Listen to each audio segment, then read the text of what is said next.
Поздрав до сите, ова е 6-то издание од серијалот подкасти за женско предприемништво насловен како Тајната на успехот и е дел од проектот Национална платформа за женско предприемништво кофинансиран од Европската Унија.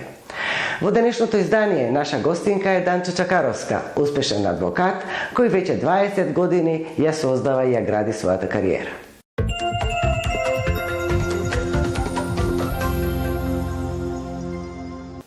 Господја Чакаровска, вашата бизнис приказна започнува пред 20 години. Што ви инспирираше да запловите во овие води? Мојата желба да станам адвокат се јави уште во најраната возраст, односно во детството. И уште тогаш покажував афинитети за оваа професија, по однос на тоа што многу сакав да зборувам, да ги заштитувам во прво време учениците, другарите од населба и така натаму. И да имам еден вид на јавен настап. Многу ми било, од секоја сум сакала да се занимавам со општествена професија, во која што ќе можам да дадам некаков придонес и да ме слушне јавноста и пошироката заедница. Значи, вашата професија е остварување на вашите тинејџерски соништа. Да. Имате среќа да го реализирате она што сте го сакали како многу помлада. Кои се вашите специјалности во областа на правото? Во областа специјалност ми е деловното право и корпоративното управување, односно се она што им е потребно од правен аспект на компаниите. Исто така специјалност ни е и застапување пред Европскиот суд за човекови права во Страсбург, како и работните односи, односно човечките ресурси.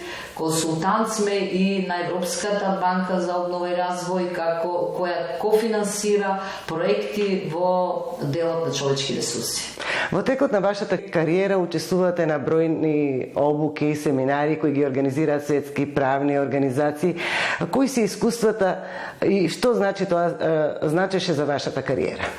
Че придобивките од постојана едукација, значи ова професија бара постојана едукација, постојано пратење на трендовите кои што се случуваат во светот, а сето тоа може да се постигне преку постојано присуство на обуки и на меѓународни конференции. Со постојаното присуство на обуки, а повеќе на конференции домашни меѓународни, освен што се стекнува определени знаења и искуства, се стекнуваат и контакти, кои што понатаму контакти може да послужат и во деловното работење. Многу е битно да бидете видена, а и да видите што работат другите.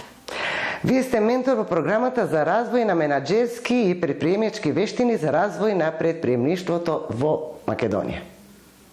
Тоа практично што би значило? Да, ова улога ми е многу интересна и многу е битна.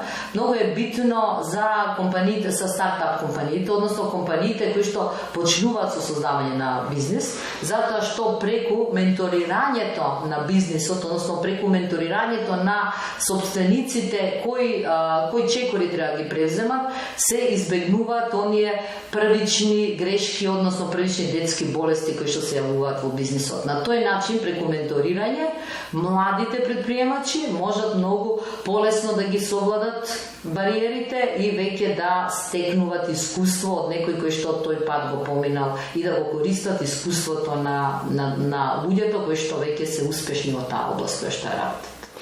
За успешно работење потребно е и добро оформен тим. Дали е оформен дрим тимот на адвокатската канцеларија Чакаровска? Да, јас можам да се пофалам, со гордост можам да се пофалам дека имам прекрасен тим, многу добар тим. Моментално сме 8 вработени, од кои што дел од вработените се со мене од првиот ден од основањето на адвокатската канцеларија.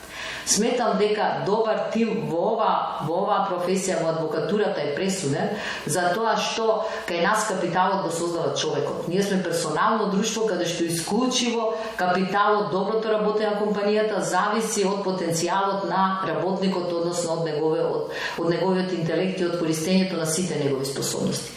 Сметам дека за создавање на добар тим е многу битна корпоративната вредност која што ја негува компанијата, односно автентичниот, сега е тоа модерно и тоа апсолутно се покажа во пракса дека е добро и позитивно.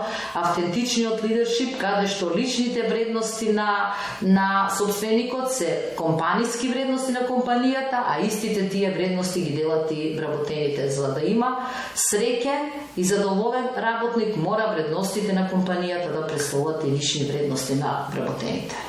Вие сигурно ги негувате односите со вашите вработени и да продолжувате соработката во иднина.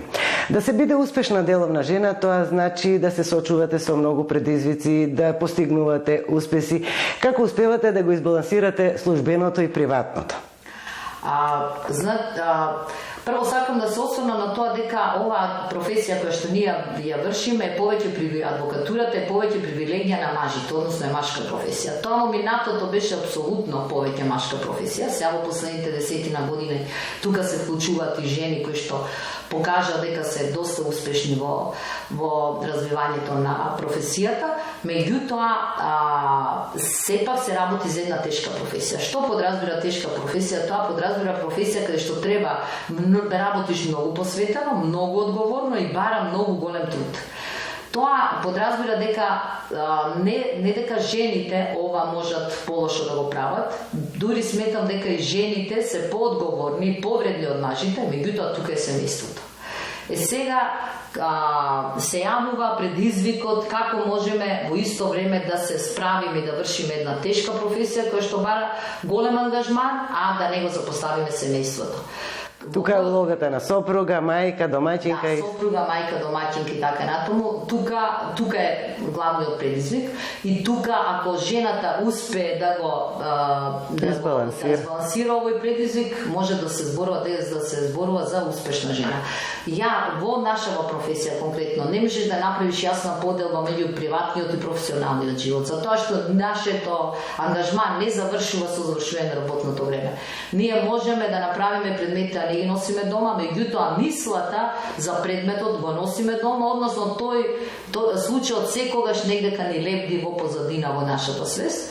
И за тоа, јас, например, како жена во оваа професија, 24/7 сум достапна и за семејството, и за професијата. А што во моментот правам, тоа зависи од фокусот и од приоритетите. Да, ова подразбира дека имате целосната поддршка од вашиот сопруг и од семејството. Да, апсолутно. Имам прекрасно семејство, во кое што сме си поддршка едни на други.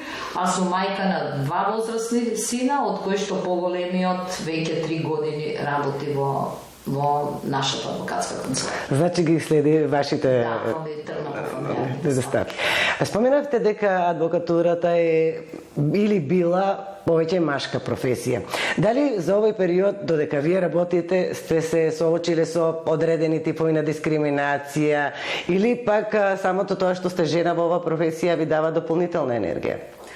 Освен ова што го споменавме предходно, предизвикот околу балансот меѓу професионалниот и приватниот живот, друг вид на потешкотија, односно на народова дискриминација во работењето немам почувствувано. Меѓутоа морам да истакнам дека жената многу малку учествува во креирањето на политиките на адвокатската комора. Адвокатската комора се уште ни работи по еден застарен систем и метод и од основањето на адвокатската комора нема жена председател. Се надам дека во иднина би се сменила и би работеле на таквите политика да се смени нешто во таа област. Дека тогаш ќе се искреираат подобри политики и ќе стане помодерно. Од денешна дистанца, она што го знаете денес, што би сакале да сте го знаеле некаде на почетоците на вашата кариера и би ве направило, нели, полесно би стигнали до сега или поуспешна од ова што сте сега? Единствено нешто што мислам дека на почетокот на кариерата не го знаев, односно не сакав да го прифатам, е дека многу често во правото, а посебно во судските спорови постапки, 2+2 не се 4. И доколку тоа порано го знаев и порано го прифатев, би избегнала многу помалку нервози би имала во професијата. Според вас, кои се трите најважни карактеристики што треба да ги поседува една деловна жена, нормално, за да стане успешна? Прво е истрајност. Значи, за разлика од мажите, жените во вршењето на професијата се соочуваат со повеќе предизвици и мора да бидат истрајни и да не подлегнат на потешкотиите. После одговорноста, значи одговорноста кај жената е многу поистакната него кај мажите, а тоа произлегува и од нашето мајчинство, и на крај мора да има верба во себе. Значи само до вербата која што е многу битна и пресудна кај жените за да може да станат успешни и да креираат собствен бизнис. Колку пандемијата влијаеше на работата во ова измината година, па и повеќе?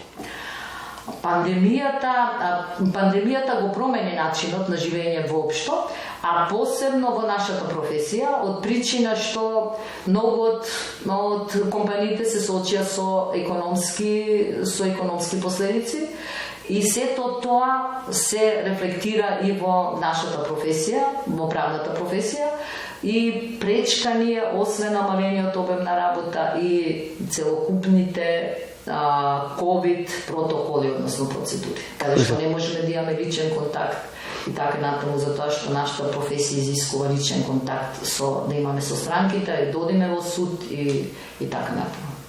Рековте дека се 24/7 со вашата професија. Меѓутоа, на кој начин Данче Чакаровска се опушта в моментите на опуштање и бегањето од секојдневието? Јас во приватниот живот многу практикувам физичка и ментална, многу внимавам на моето физичко и ментално здравје, а тоа подразбира внимавам што јадам, многу често сум и на сирова исхрана, сега има моментот на сирова исхрана, спортувам, практикувам фитнес и пилатес, возам точак, пешачам, а по однос на менталното здравје практикувам ментална јога и источна филозофија. Значи, комплетен активен одмор се во функција на собственото здравје. Овој разговор би го заокружиле со една порака до младите жени кои сакат да започнат свој бизнис. Како би го храбриле? Сметам дека со јакнење на женското предприемништво се јакне и улогата на жената во општеството. Ако сакаме улогата на жената во општеството е неприкосновено и многу битно, ако сакаме да создадеме систем кој што ќе биде стабилен, одржлив и здрав. Затоа мислам дека ова не подразбира дека жените со тоа што ќе се вклучат многу поактивно во општествениот живот ќе запостават својата улога на жена и на мајка, туку напротив. Ова треба да допринесе, да се зголеми, да ојачи нивната улога на жена и мајка, и жените треба улогата на сопруга и мајка да ја сметаат за привилегија. Ви благодарам за разговорот и ви посакувам успех во понатамошната работа. Ви благодарам и јас вам.